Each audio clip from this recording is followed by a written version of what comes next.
السلام عليكم ورحمة الله وبركاته اخواتي طلاب سنة أولى ثانوي، سواء كنت عام أزهر بكالوريا ثانوية عامة. نزل لك يا صديقي التقييمات الأسبوعية، فجيت أحلها معاك عشان لقيت عليها قلق وجدل كبير وواسع جدا.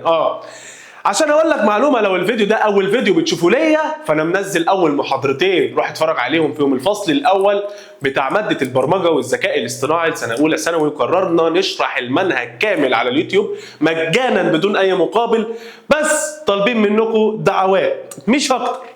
تمام. اول اختبار معانا، اول سؤال بيجي يقول لنا صح ولا غلط. بيقول لك البيانات هي حقائق خام ممثلة بأرقام أو حروف أو رموز. صح. أنا عارف إن البيانات قلت عليها عبارة عن رقم خام، رقم 23. بيوصلني إيه 23 ده؟ معرفش. يبقى ده بيانات خام ممثلة بأرقام أو حروف أو رموز. تمام. بيقول لك بقى يا سيدي من خصائص المعلومات إنها تختفي تماما بعد نشر رها على الانترنت. هل الكلام ده صح؟ لا يا صديقي مش صح طبعا. انا عارف ان من خصائص المعلومات هي الاستمرارية، يعني حتى لو مسحتها صعب انها تتمسح. يعني الكلام ده غلط، لانها لا تختفي تماما. هي مش بتختفي، هو هنا بيقول لك انها تختفي تماما، لا هي مش بتمحى بسهولة، لا تمحى بسهولة. طيب بيقول لك المعلومات السنويه يتم الحصول عليها من طرف ثالث. يا صديقي قلت في المحاضره الاولى اول ما يجيب لك سيره المعلومات السنويه والاوليه وقال لك طرف ثالث تبقى ايه؟ ثانويه، يبقى صح. طيب السؤال بعد كده بيقول لك اختر الاجابه الصحيحه مما يلي. بيقول لك ايه هي المعلومات؟ هل المعلومات دي حقيقه خام؟ لا دي بيانات. ياض بقى اصحى معايا. بيقول لك ما يحمل معنى وقيمة للمتلقي.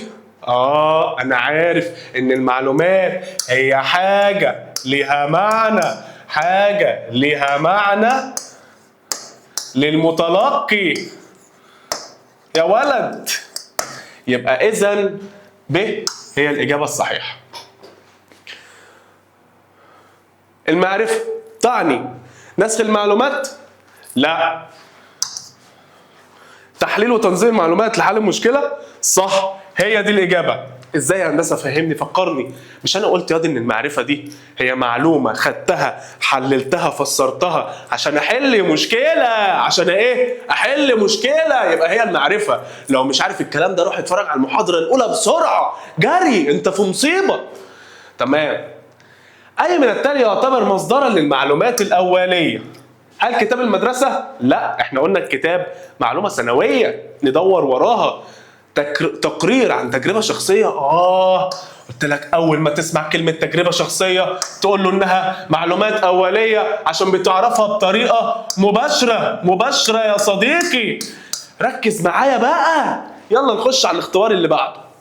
صلي على سيدنا النبي. أول سؤال برضه عندنا بيقول لك صح وغلط. من أمثلة وسائط التعبير، الوسائط اللي بعبر بيها نصوص صور فيديو؟ صح. الثقافة الإعلامية دي بالمناسبة هي محو الأمية الإعلامية اللي احنا شارحينها في الفيديو الأول برضه. بيقول لك محو الأمية الإعلامية أو الثقافة الإعلامية تعني القدرة على تفسير المعلومات من الوسائط بدقة. مش أنا قلت لك عشان تعرف تتعامل معلومة لازم تدور وراها. أفكرك بالمثال. هقول لك المثال. وأنت بتفر على الفيسبوك لقيت بوست الحقوا يا سنة أولى امتحانات سنة أولى الترم الأول كلها اتلغت. فأنت عملت إيه؟ خدت المعلومة فسرتها، دورت وراها من مصدر موثوق اللي هو وزارة التربية والتعليم، عاملة موقع بتنزل عليه الأخبار، فأنت دخلت عليه لقيتهم منزلين خبر؟ لا. يبقى أنا كده الثقافة الإعلامية تعني القدرة على تفسير المعلومات من الوسائط بدقة، ده صح. بيقول لك من أخلاقيات المعلومات احترام حقوق النشر والخصوصية. طبعا مش احنا قلنا ما ينفعش نشارك حاجة بدون إذن صاحبها؟ قلنا ولا ما قلناش؟ يلا. طيب اختر الإجابة الصحيحة مما يلي. وسائط النقل والإرسال إيه هي؟ أقراص DVD؟ لا دي تخزين. التلفزيون والراديو؟ هي دي صح. طيب النصوص والصور؟ لا دي مش نقل وارسال، دي تعبيريه. طيب تخزين برضو.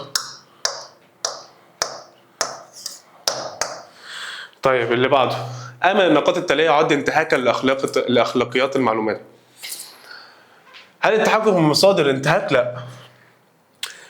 نشر صور محمية بحقوق نشر دون إذن، مش احنا قلنا 2 مشاركة انتهاك، تسريب، 2 مشاركة وكومنتات.